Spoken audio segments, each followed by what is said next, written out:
नमस्ते. Audio world आज सादर करत आहे राहुल थिएटर.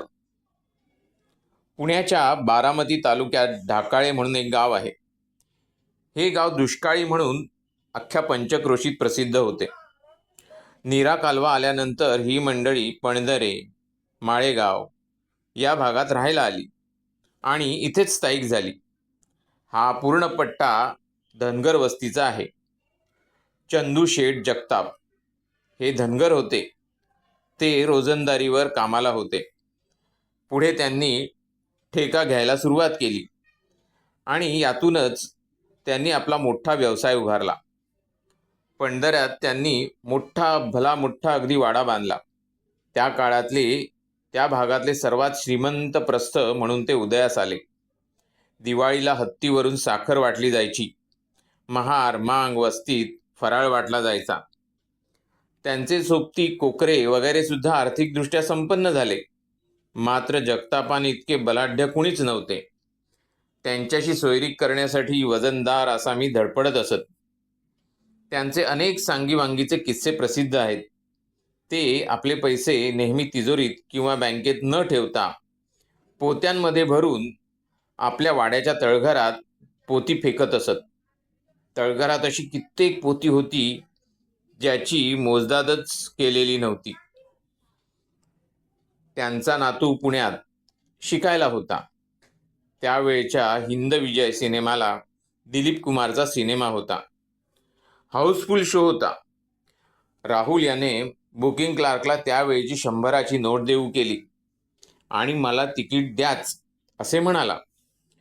बुकिंग क्लार्क पक्का पुणेकर होता. तो म्हणाला, पोट्ट्या, एवढा पैसा असेल तर बापाला जाऊन सांग इथे थिएटर बांधायला. राहुल घरी आला. त्याने घरी येऊन सांगितले. सांगता सांगता आज्याने आतमधून ऐकले. आज्या म्हणाला, माझ्या नातवाला 1.5 दमडीचा कारकुंड्या बोलला, मी असं थिएटर बांधेन की अख्ख्या पुण्यात असं थिएटर नसेल. आज्या तडक पुण्यात आला.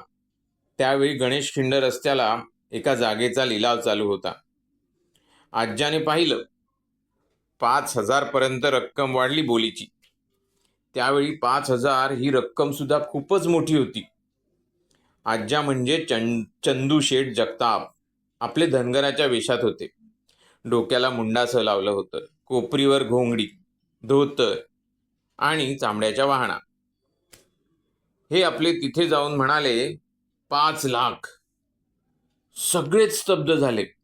गणेश खिंड रस्त्याला 5 लाख बोली कुणी लावण्याच्या मानसिकतेतच नव्हते आणि तेवढी खरं तर आवश्यकता पण नव्हती.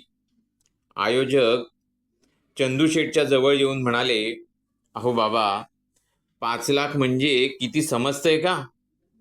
एवढे पैसे आहेत का तुमच्याजवळ? आज्याने पोलीस अधिकाऱ्याकडे गाडीची चावी दिली आणि त्यांना म्हणाला, बाहेर माझी कार उभी आहे. तिच्या डिक्कीत आणि मागच्या सीटवर पोती ठेवलेली आहेत. घेऊन या. त्यामध्ये 5 लाख मोजा आणि बाकीचे पैसे जे एक्स्ट्रा असतील ते पोलिसांमध्ये वाटून टाका. पोलिसांनी जाऊन ती पोती आणली.